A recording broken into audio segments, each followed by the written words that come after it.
Leg day, guys. Coming up right at you.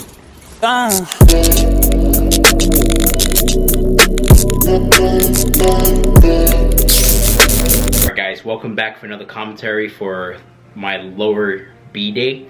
So what I typically like to do is start off a leg day with leg curls, because ever since started prep, my coach Chris Barakat, he had me use leg curls to kind of warm up the legs, activate the hamstrings, and just to really get blood flow going. So it helps with the squats.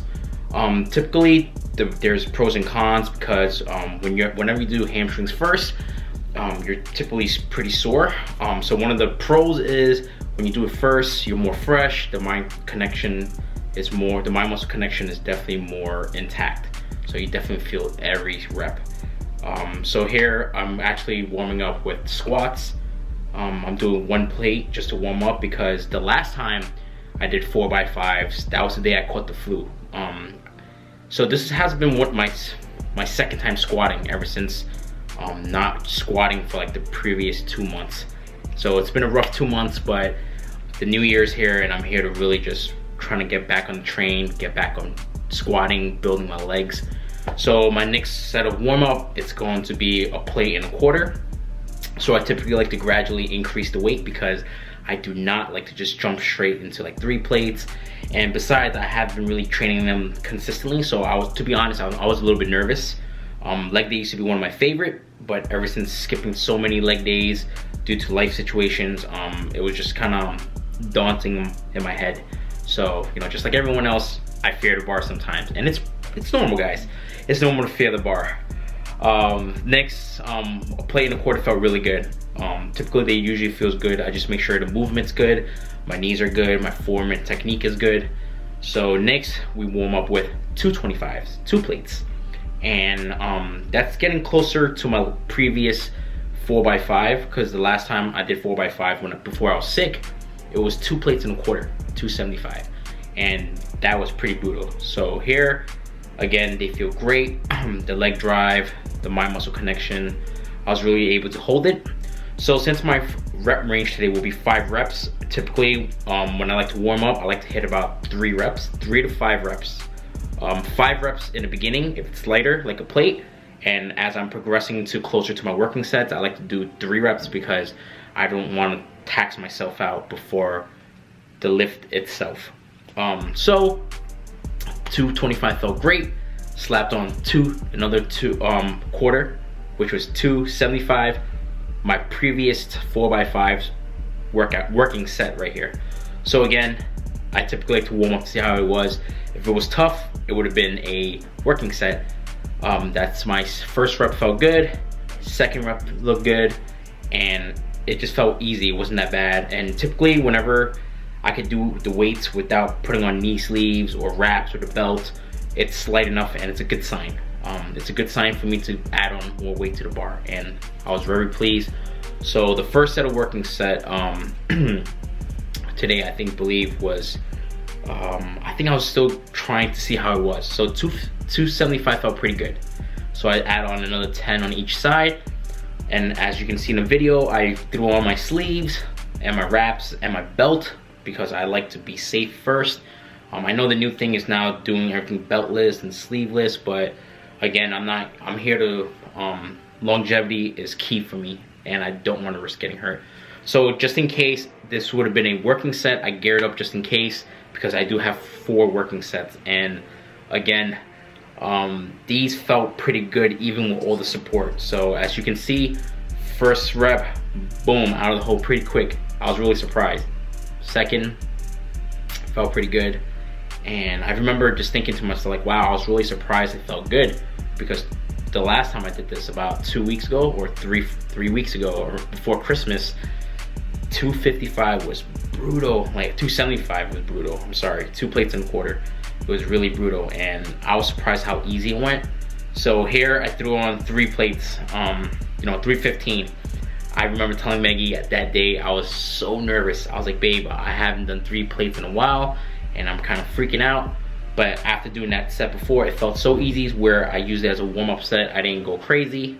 So here, I typically, one thing about me is like my sleeves tend to roll off when I'm wearing these compression pants.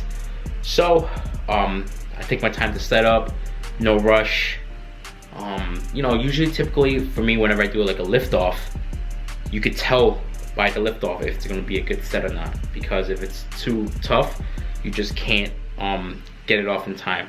So again, it felt great. Third rep, it felt really good, and everything, I was so pleased with how things were going that day. I'm just super proud of myself. So again, this is gonna be, there goes the 5 reps, clean, felt stable, felt consistent throughout the whole entire set. Tomegi, I felt amazing. And typically whenever I feel amazing, I try to either one of two things. One, stick with the same weight again, just to guarantee myself that I could do it. Or if it felt really, really easy, I just slap on a 5 or a 10. And this is actually my 3rd set, because I actually counted the first 2 plates and the 35 as one first set. So I threw on 2 10s on each, and again, boom, first rep felt good. Everything from the walkout, the lift off, everything just felt amazing, and I was just really pleased with the squatting ability for that day. And there might be different variables, because typically when I train on a weekday, I train pretty late. I wake up early for work and I train late at night. But this was on a weekend, so I was able to eat my meals. I was able to just really rest up, just be more mentally chilled and relaxed, and it just felt better. And here I'm switching up the angles because I want to make sure that I was breaking depth. So although I had front angles, I'm very anal about just, you know, having good form. It's really important for me. I'm not here to try to climb weights. I always take a time. If I have to decrease the weight, I make notes of it. So this is why it's very important for you guys to keep a log and just mental notes and cueing. So again, boom, as you can see, 3 plates and 10. I'm doing it for a 2nd set. Everything looks nice and clean, looks stable. It just looks really good. It's funny because I remember in this set, the 4th and the 5th rep was, in my mind, while I was doing it, it felt like a grinder. And let me know if you guys experience that yourself, where when you guys are really pushing and you guys feel like you're about to die under the bar, but then when you watch the video, you're like, oh wow, that wasn't that bad. So typically, I guess that's what happens when you're having people spotting you, and then, you know, in your head you feel like crap, and then people's like, yo, you look good, you can do it. And then this is why sometimes it's important to film yourself. Here I'm putting on my sleeves and I'm jumping straight to the next movement, which is sumo deadlift. I haven't deadlifted heavy in a long time, and as you can see, 4x5s are usually heavier for me, but again, I'm still working my way back up. So right now, I'm working with 315 for a first set of working set, and my goal is to really just make sure my form is tight, make sure my hips are high enough, because for my previous videos, I don't know if you guys remember from watching over the summer, one of the things I really wanted to work on was sitting too deep in the hole. So I have to really slow down my pace. And again, I want to stay tight, stabilize my shoulders, and I was really pleased with this set, honestly, because as you can see, my hips were actually high. I wasn't sitting too low, and all the weight was really controlled. So that's one thing I want to work on, is the eccentric and concentric as well. I know for these compound movements, it's harder, but I want to really try to control the weight and just, you know, have a workout both ends. Again, 315, 5 reps felt amazing, and that was just cueing for me to really move up. And again, so what I do, I just slap on 10 on each side. If I was feeling 100%, training more consistently, I would have easily threw on more weight, easily threw on a quarter. However, you know, I have to keep in mind that I'm making a comeback right now. So slow and steady is the key, and I'm not trying to like rush myself and throw on weights that I used to do and risk injuring myself and setting back myself, because that's the last thing I would want, and that's the last thing I need. Because I lost a lot of time, I feel like, with the mini cut, family problems, being sick. So again, first rep felt good. Everything looks nice and tight. Took my time breathing, took my time retracting my shoulder blades, and just really staying tight and make sure I'm bringing my hips into the bar while I'm doing it. So 3 plates in 10, 335 felt great, felt easy. Really pleased with how things were moving, honestly, especially for squats and deads. Those are my 2 dreaded movements now, believe it or not. All right, 3rd set. So 2nd set felt good, weight was increased, and like I said before, I like to typically take my time, make sure that it wasn't a fluke, right? So I want to make sure that I'm able to do it again for an additional set. So it's very important for you guys. So just because you did it once doesn't mean that you can do it for multiple sets. And the goal here is not to do things once. It's to really be able to do it consistently, more than multiple times. So here, taking my time setting up. First rep looks amazing. I remember feeling really good too doing these, and like just really regulating my breathing, taking my time setting up, and not just rushing through the movement like I did in the past, and definitely feel a difference. 5 reps went by really quick. Really pleased, very pleased. And I did work to my 4th set where this is where I threw on a quarter. So basically I made sure I did 2 sets with 10, slowly increased. So now I know that I could do 3 plates in a quarter. So slowly working back towards my 4 plates. Again, guys, if you've been hurt before, if you were sick, if you haven't trained legs in a while or back, just, you know, it really, your body will thank you, you know, by taking a step back to relearn the movement. And the only reason I added the quarter was everything felt so smooth and all the technique was good. I was checking my video after every set, and here you go, 2nd rep, moving up. And again, it's just nice and controlled. The setup was good. You know, I wasn't jerking too much, I wasn't rocking too much. Form didn't break down. As you can see, just breathing and taking my time, very important. And again, very pleased with how things were going.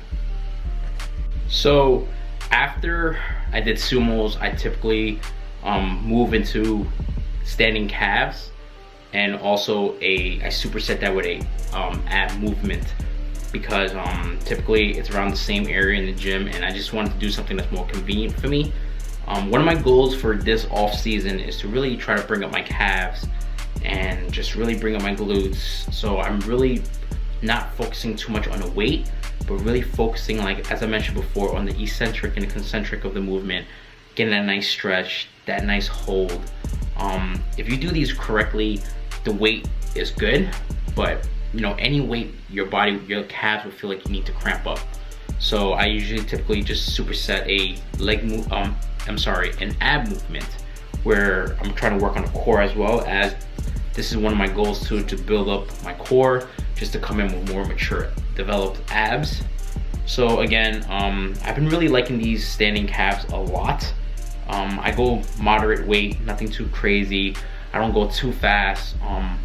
Most of the time when I do these with my eyes closed. It's crazy, but that's just my cueing for me to really in tune my mind with my muscle.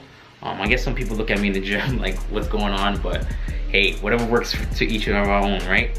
So next movement, we're moving into the cable pull over hip thrust. This is when Maggie was actually leaving the gym, and she said she had to go pick something up, and she said she was gonna come back and pick me up. But these felt great again for this week, because typically I've only been able to do about 8 reps with the lower weight, but here you want to like pull over and feel the glutes and your hamstring stretch. And then when you pull through, you want to really squeeze your glutes. You want to pull through by driving your heels and hammies and squeeze your glutes. Again, hopefully within the next few years, this movement is going to really help me build some monster glutes, because that's one of my other goals, going there with the big booty, right guys? Very pleased with the whole entire workout so far, thus far. So again, I went up to weight a little bit, 100 pounds. Typically I do around 80, and I'm already taxed. But again, I think today I was training earlier, had more food, had more coffee, and just felt better overall. And everything was clicking. Glutes was able to squeeze hard. It might not look like I'm squeezing hard enough in the video, but let me tell you that when I tuck it in, like, I feel it. It's just, it gets really pumped and sore. All right. So next movement, we're doing stiff-legged deadlifts with dumbbells. So there's two variations I like to switch up. I like to use barbell and dumbbell, but typically for me, again, time is very important for me. So I typically don't like to take my time setting up, so I just grab some dumbbells and I just get right to work. And again, these you want to really go down slowly and really contract and feel the glutes and your hamstring just really stretch, and you want to shoot back up and just squeeze everything. 90 pounds, pretty good. Hopefully I could build into the higher hundreds, and then I'll slowly transition into barbell work, because the beautiful thing about dumbbell is more convenient, but the barbell work is typically the ideal setup because you can overload with more weight. But however, for the time being, where I'm at right now, dumbbells is what works best for me.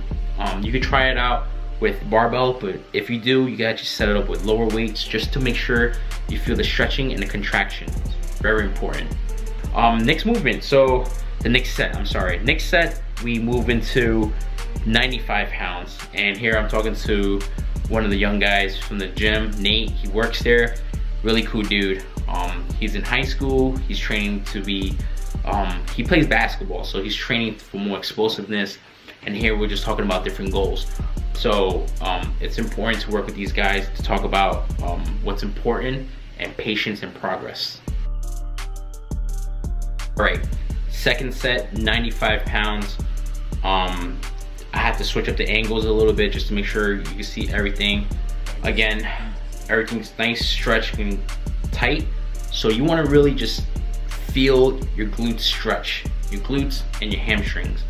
I see a lot of people where their form breaks, typically where their back, they lose the tightness on their back, and their hands and arms are just dangling with the dumbbells. So just one thing is, when you're going down, just make sure you're really able to hold on to the dumbbell and just go with the stretch. Take your time, guys. Your body will thank you. Slow and steady. And here I'm looking a little bit fluffy. I definitely see the gains coming from the leg day. Very important. And we are gonna be moving to the next set now, the last third set. So one thing I really did for my workout now is I typically cut down the volume a lot. I usually do multiple sets. Why did I cut down the volume? Is because I wanna add more, I wanted to cut my workout time in the gym. Two, what I want to do is I want to trade some volume work for overloading work. So if I do lesser volume, I'll be able to kind of overload a little bit more, right? I'll be more fresh to add more weight. So that's the trade-off, and that's the experiment I'm doing now for this block right now specifically. Again, 100 pounds, they look pretty decent. It felt great at the time. I did 9 reps. The goal was to do anywhere from 8 to 12. I did 9 reps. So I think the next time I do these, I might start off at with 95-pound dumbbells, or I might stick with the hundreds and try to build my way for 3 sets of 8 to 12 reps. Hopefully the next time I do these, I'll feel good again. Everything is definitely improving, and I just want to keep enjoying every good workout right now. You never want to rush anything. And after the dumbbell stiff-legged deadlift, we're going to be moving into leg extension. And by the time I do these, my legs are pretty toast already. My quads are toast, my hammies are toast. And typically, it's funny because ever since my show, instead of adding a lot of weight to these, I really just make sure I focus on my muscle connection. I make sure to control the movement and just really squeeze as hard as I can. As you can see right now, I'm going down for a nice stretch right there and going out, and just, this is the work where you don't have to go too heavy, but you want to make sure you go heavy enough where every rep you're able to squeeze as hard as you can, pump that blood into that muscle to really force it to grow. And that's pretty good. So that's one set, and it felt good. I actually bumped up the weight for the second set, and that's I haven't raised the weight on this movement in a while. So believe it or not, everything went up. When I say everything, I meant every movement. You know, I am keeping in mind that my starting point was not where I was at my best, but these are good signs. So this is why you want to follow, you want to track your workout, have weekly progresses, because you can actually compare yourself from the previous movement. And again, it's very controlled. As you can see the look on my face, the blood right now that's pumping through is killing me. And so the last movement we're gonna do is the adductor superset and abductors. I didn't do these as much before my first prep, and Chris Barakat had me doing these 2 years ago. And after that, I saw a huge difference in my adductors when I got on the stage back in 2018. So I've been actually incorporating them, just really focusing to squeeze with the inner thighs. This is, again, just like every other movement, it's very important. It's very easy to use other body parts to help move the muscle, move the weight. But with these, you wanna make sure you're using the adductor itself. And even when you're opening them, you want to take your time to fight the resistance, like a rubber band. Like you want to let it pull out, but you're still kind of like fighting against it, and then you want to use the muscles to squeeze itself. And here we are moving to the abductors, and these are actually typically easier than the adductors. But one thing I noticed is my outside quads were definitely improved. It definitely showed a lot more improvements when I stepped on stage, and I was really pleased with how things looked. And I just want to see, with this consistency, I hope to continue for the next multiple years. I'm hoping that it would actually treat my body pretty well. All right, so that's gonna be it. Thank you guys. All right guys, so I had a very good workout, but Maggie actually left early because she had to go to Walgreens to pick up something, and I think she went home, and I think she kind of like fell asleep maybe, I don't know. But I was finished, and then I was waiting for like 5 minutes already, so I decided, what the heck, let me try to walk home, because I always want to walk. The gym is not too far. If you drive here, it's like about 3 minutes, literally 3 minutes. Like I can get home in 3 minutes. So I want to try walking. I actually tried walking over the summer, but you know, as you know, the summer gets too hot, and I don't do too well in the heat. So I was like, you know what, today's not that bad. Let me just hike home, try to speed it up and see how long it takes. Whenever you see the park, guys, that means I'm taking a shortcut home. So far, it's been like a 9-minute walk. Check the time, not bad. It was like a 12-minute walk, but I am sweating because I'm actually walking pretty fast. Surprisingly, it didn't take that long, but it was pretty refreshing, I must say, walking uphill now. So today was the first time where I actually vlogged the whole entire leg day. Pretty much almost every set, every working set, every warm-up set. It was pretty good. Thank you guys for tuning in. That's gonna wrap up for today's commentary leg day. I'm gonna just really, hopefully you guys could pick up some cues, and thank you again. Thank you all again for following my fitness life and fitness journey. See you guys next time. Thank you guys for watching. If you guys like the video, please like, share, and subscribe. Thank you.